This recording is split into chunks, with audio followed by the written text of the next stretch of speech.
Hello student, આજના લેક્ચરની અંદર આપણે જોવાના છીએ 12th ની અંદર ચેપ્ટર નંબર 3 માં સંતુલન અચળાંક વિશે, જે આપણે નર્સ સમીકરણને આધારે જોવાના છીએ. સાથે આપણે જોઈશું ગિબ્સ ઉર્જા અને કોષ પોટેન્શિયલ વચ્ચેનો સંબંધ, અને ત્યારબાદ સાંદ્રતા કોષ વિશે આપણે વાત કરીશું. તો શરૂ કરીએ છીએ આપણે આજનો લેક્ચર.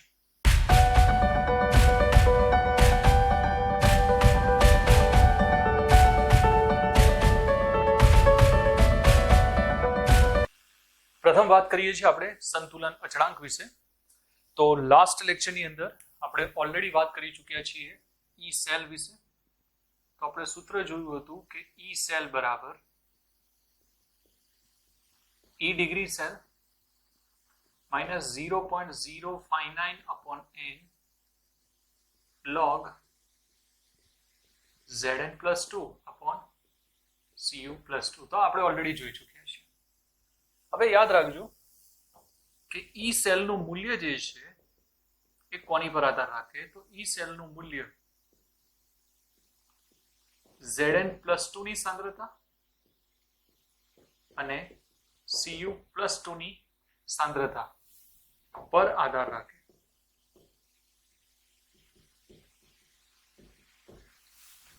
કૌંસનો મતલબ સાંદ્રતા થાય છે, એટલે ગુજરાતીમાં સાંદ્રતા લખવાની કોઈ જરૂરિયાત નથી. તો ઈ સેલનું મૂલ્ય જે છે આ બંનેની સાંદ્રતા પર આધાર રાખે. હવે હું ડેનિયલ કોષની અંદર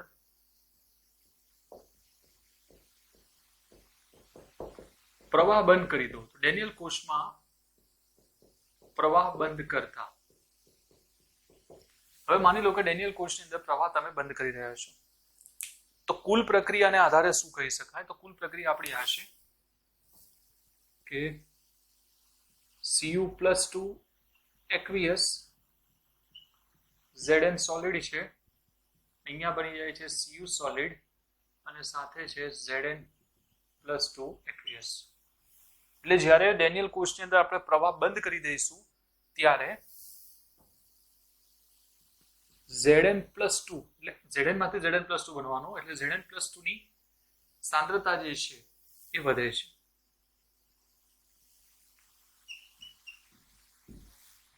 જ્યારે Cu plus 2 ની સાંદ્રતા જે છે એ ઘટે છે. યાદ રાખજો. એટલે આની સાંદ્રતામાં ઘટાડો થશે, આની સાંદ્રતામાં વધારો થશે જ્યારે પ્રવાહ બંધ કરી દઈએ. થોડા સમય બાદ શું થશે?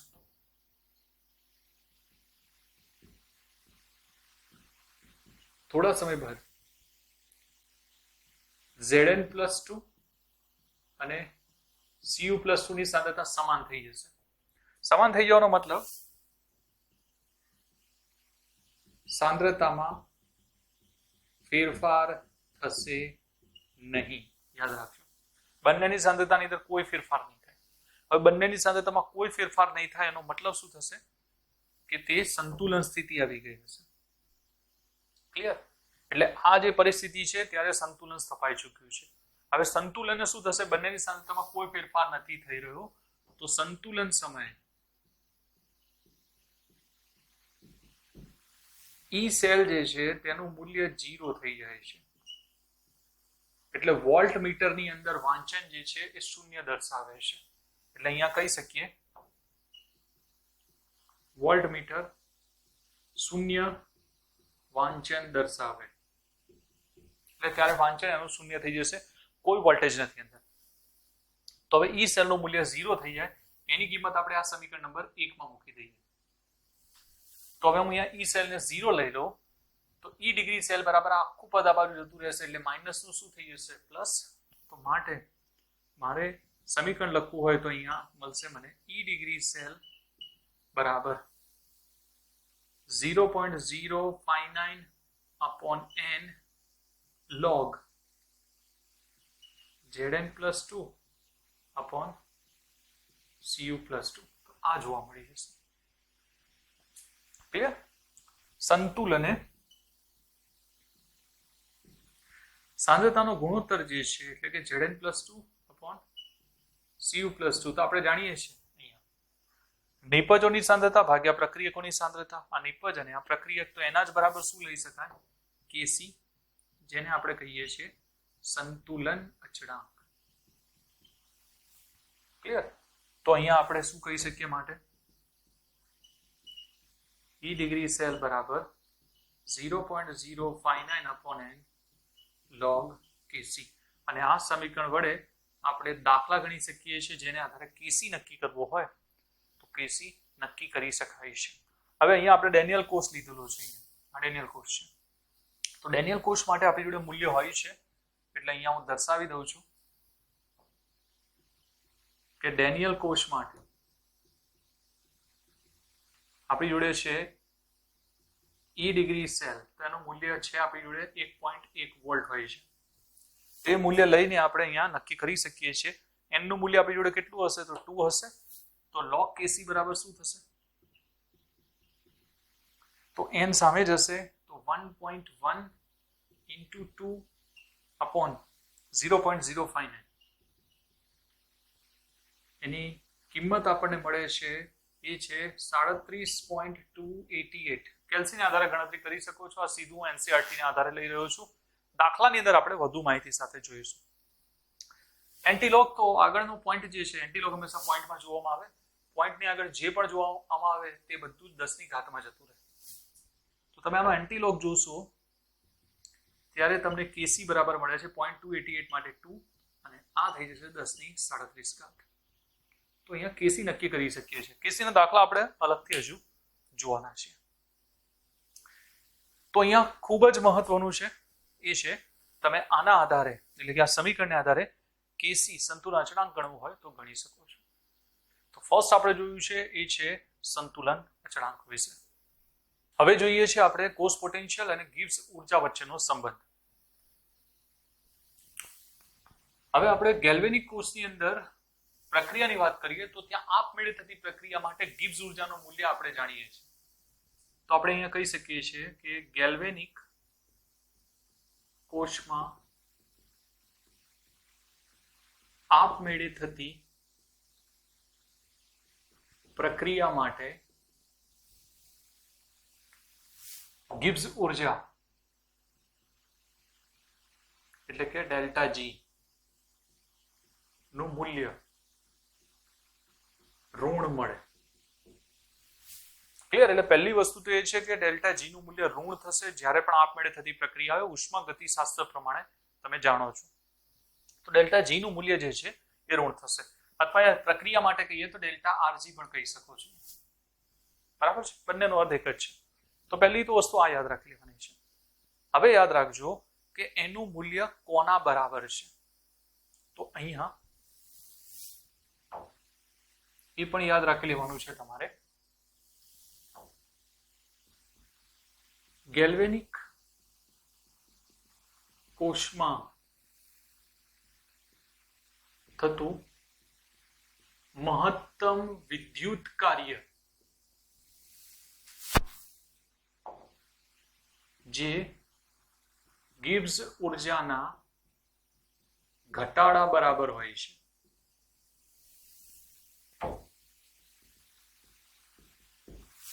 એટલે અહીંયા યાદ રાખી લેજો કે અહીંયા મહત્તમ વિદ્યુત કાર્ય જે છે ગિબ્સ ઉર્જાના ઘટાડા બરાબર હોય છે.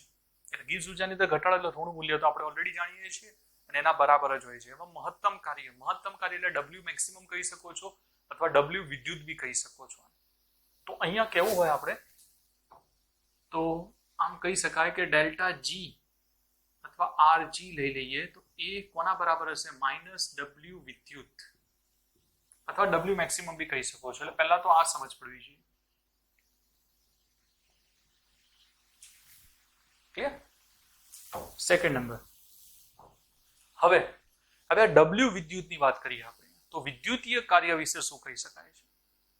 તો વિદ્યુતીય કાર્ય માટે પણ તમારે યાદ રાખવાનું છે અહીંયા કે મહત્તમ વિદ્યુત કાર્ય એ ગેલ્વેનિક કોષની અંદર પ્રતિવર્તીય કાર્ય જે છે અથવા પ્રતિવર્તીય વિદ્યુત ભાર જે છે તેને આધારે જ મેળવી શકાય. એટલે અહીંયા આપણે એમ કહી શકીએ છીએ કે મહત્તમ વિદ્યુત કાર્ય પ્રતિવર્તીય વિદ્યુત ભાર પસાર કરી મેળવી શકાય. એટલે પ્રતિવર્તી રીતે વિદ્યુત ભાર પસાર કરીએ ત્યારે જ આપણને મળવાનું છે અને ત્યારે આપણને પ્રતિવર્તીય કાર્ય મળશે. એને જ આપણે W વિદ્યુત કહીએ છીએ. હવે વિદ્યુતીય કાર્ય કોના બરાબર હોય છે તો અહીંયા યાદ રાખજો કે મહત્તમ વિદ્યુત કાર્ય જે કોસ પોટેન્શિયલ એટલે કે ઈ સેલ અને પસાર કરેલ કુલ વિદ્યુત ભાર NF ના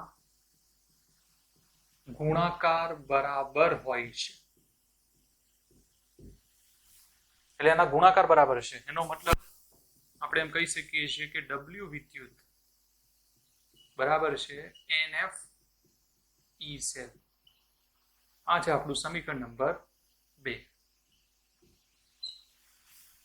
અને આને આધારે આપણે એમ કહી શકીએ છીએ કે સમીકરણ 1 અને 2 ને આધારે તો ફાઇનલ સમીકરણ આપણને મળી જશે કે ડેલ્ટા RG બરાબર -NF ઈ સેલ. તો આ આપણને મળી શકે છે. ક્લિયર? તો સમીકરણ કેમનું મળે છે અહીંયાથી ખ્યાલ આવી જવો જોઈએ. સાથે તમારે એ પણ યાદ રાખવાનું છે કે પ્રમાણિત અવસ્થામાં પ્રમાણિત સ્વરૂપમાં તો ડેલ્ટા RG ડિગ્રી લઈ શકાય છે -NF ઈ ડિગ્રી સેલ. આ પણ લઈ શકીએ છીએ. એટલે બંને સમીકરણ જે છે અહીંયા ઉપયોગી છે. તો તમને ખ્યાલ આવી ચૂક્યો છે કે સમીકરણ આપણને કેમનું મળે છે. હજુ તેની અંદર તેનું મૂલ્ય એટલે કે ડેલ્ટા G નું મૂલ્ય કોની પર આધાર રાખે છે તે પણ આપણે જોઈએ છીએ. હવે હાલ આપણે જે સમીકરણ જોયું છે એટલે કે અહીંયા આપણે કહી દીધું છે કે ડેલ્ટા RG બરાબર -NF ઈ સેલ. હવે ડેલ્ટા G નું મૂલ્ય કોની પર આધાર રાખે છે તો યાદ રાખજો કે ડેલ્ટા G નું મૂલ્ય n પર આધારિત. એટલે કે જો n નું મૂલ્ય બદલાશે તો ડેલ્ટા G નું મૂલ્ય પણ બદલાવાનું છે. માત્રાત્મક ગુણધર્મ વિશે તમે ભણી ગયા છો થર્મોડાયનેમિક્સ એટલે કે ઉષ્માગતિશાસ્ત્રની અંદર 11th માં આવે છે. તો તેને આધારે તમે યાદ રાખી શકો છો. તો હવે અહીંયા કેવું હોય તો આપણે ઉદાહરણને આધારે એવું કહી શકાય કે આપણે Zn solid plus Cu plus 2 aqueous એમાંથી આપણે Zn+2 અને Cu સોલિડ લઈએ છીએ ડેનિયલ કોચ માટે. તો હવે આના માટે લખવું હોય તો n નું મૂલ્ય તમે જોઈ શકો છો બરાબર છે. તો તેને આધારે ખબર પડી શકે છે કે +2 ને આધારે છે. તો હવે અહીંયા લખવું હોય તો ડેલ્ટા RG જે છે એ થઈ જશે -2f ઈ સેલ. 2 કોની જગ્યાએ લીધા છે આપણે n ની જગ્યાએ. પરંતુ જો હવે આની અંદર હું આ રીતે લખી દઉં એટલે કે 2Zn 2Cu+2 અને એ જ રીતે 2Zn+2 +2Cu સોલિડ આપણે આ રીતે લઈ લીધું છે. તો હવે આ કેસની અંદર ડેલ્ટા RG જે છે એનું મૂલ્ય -4f ઈ સેલ થઈ જશે કારણ કે 2 × +2 થવાનું છે. કારણ કે આપણે કહી ચૂક્યા છીએ n પર આધારિત રાખે છે. તો જો n ચેન્જ થઈ જશે તો ડેલ્ટા G નું મૂલ્ય પણ ચેન્જ થશે. હવે અહીંયા 3 લઈ લેશું તો એ જ પ્રમાણે ચેન્જ થતું રહેશે. એનો મતલબ કે ડેલ્ટા G નું મૂલ્ય n પર આધારિત છે. n બદલાયો તો એનું મૂલ્ય બદલાવાનું છે. તો એક તો આપણે આ સમીકરણ મેન છે એટલે આ સમીકરણ તમારે ખાસ યાદ રાખી લેવાનું છે. અને આના સિવાય બીજું એક સમીકરણ છે એ પણ તમે અહીંયા યાદ રાખી શકો છો. એ છે ડેલ્ટા G ડિગ્રીને આધારે અને Kc વચ્ચેનો સંબંધ. આ પણ થર્મોડાયનેમિક્સની અંદર આવે છે. તો ડેલ્ટા RG ડિગ્રી બરાબર -2.303 RT log Kc. એટલે જો સંતુલન અચળાંકની અંદર પણ ડેલ્ટા G ને આધારે જવું હોય તો આ સમીકરણથી તમે ડાયરેક્ટ જઈ શકો છો અને શોધી શકો છો. ક્લિયર? તો અહીંયા આપણે જોયું છે કોષ પોટેન્શિયલ અને ગિબ્સ ઉર્જા વચ્ચેના સંબંધ વિશે. હવે એક ટોપિક જોઈએ છે, તે છે સાંદ્રતા કોષ વિશે. એનસીઈઆરટી ની અંદર તેની માહિતી નથી, પણ એમસીક્યુ ની અંદર ક્યાં આવી શકે છે. સાંદ્રતા કોષ કોને કહે છે? મહત્વની વસ્તુ કઈ છે આની અંદર? તો યાદ રાખજો, સાંદ્રતા કોષ એને કહે છે જેની અંદર એનોડ અને કેથોડ સમાન હોય, એટલે કે બંને વિદ્યુત ધ્રુવો સમાન હોય. તો અહીંયા યાદ રાખી શકો છો, બંને વિદ્યુત ધ્રુવો સમાન, પરંતુ તેમની સાંદ્રતા જુદી જુદી. એટલે યાદ રાખી શકો છો, બંને વિદ્યુત ધ્રુવો તો સમાન હશે, પણ સાંદ્રતા કેવી થઈ જશે? જુદી જુદી. ઉદાહરણ લઈશ એટલે તમને ખ્યાલ આવી જશે. અહીંયા જેમ કે હું અહીંયા લઈ લઉં AG solid, AG plus aqueous, શાર્ક સેતુ, એજી પ્લસ એક્વિયસ, અને અહીંયા લઈ લીધું એજી સોલિડ. તમે જોઈ શકો છો એનોડ અને કેથોડ બે સેમ છે. હવે એનોડ અને કેથોડ બંને સેમ છે, તો આ કન્ડિશનની અંદર આપણે ઈ સેલ માટે શું કરી શકીએ? તો હવે જુઓ, અહીંયા સમીકરણ છે આપણી જોડે. તો ઈ સેલનું સમીકરણ છે આપણી જોડે, Nernst E degree cell minus 0.059 upon n, અને અહીંયા આપણે લઈએ છીએ log. હવે લોગની અંદર અહીંયા જોઈ લેજો કે અહીંયાથી તમને ખ્યાલ આવી જાય કે અહીંયા આપણે શું લેતા હતા કે રિએક્શનને આધારે અથવા આને આધારે એનોડ ભાગ્યા કેથોડ લેતા હતા. બરાબર છે? તો અહીંયા હું એ જ લઈ રહ્યો છું, જોજો બરાબર. એનોડ અને અહીંયા લઈ લીધું મેં કેથોડ, સાંદ્રતાને આધારે. પણ અહીંયા યાદ રાખજો, મેં તમને કીધું એ પ્રમાણે કે વિદ્યુત ધ્રુવો સમાન હશે, પરંતુ સાંદ્રતા જુદી જુદી હશે. તો હું અહીંયા સાંદ્રતા અલગ અલગ લઈ રહ્યો છું. તો અહીંયા હું એક્વિયસની સાથે કહી દઉં છું કે આની સાંદ્રતા C1 છે અને આની સાંદ્રતા C2 મેં લઈ લીધી. ક્લિયર? આની C1 છે, આની C2 છે.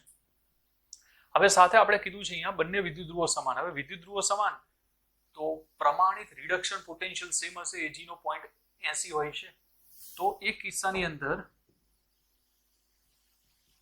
ઈ ડિગ્રી સેલ કેવો થશે? 0 થઈ જશે. કેમ?